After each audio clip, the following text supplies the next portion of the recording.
Welcome to the Tech Egg. Don't get scrambled. Enjoy the video. In this video, I will explain how to fix emission system problems in a Honda Pilot.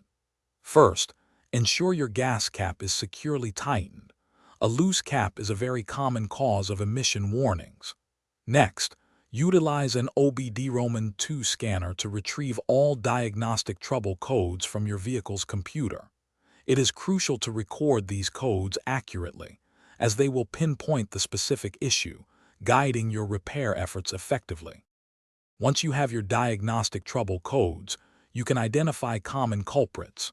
Faulty oxygen sensors are frequent offenders, sending incorrect fuel mixture readings to your engine's computer. A failing catalytic converter, which processes exhaust gases, can also trigger persistent emission warnings. Additionally, leaks within the evaporative emission system, or EVAP system, are often responsible for these alerts, impacting fuel vapor containment. With the codes in hand, you can perform targeted repairs. If an oxygen sensor is faulty, replacing it will restore accurate engine data and fuel efficiency. For EVAP system leaks, carefully inspect all hoses, lines, and valves for damage or disconnections.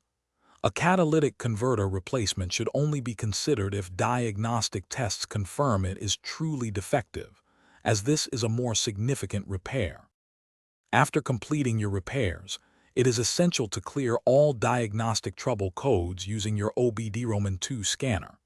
Next, drive your Honda Pilot for several hundred miles, allowing the vehicle's computer to reset all emission monitors. This driving cycle ensures the system is functioning correctly.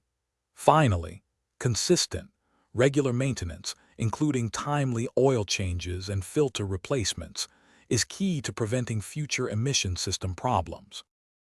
Thanks for watching. Consider subscribing if I helped unscramble your problems.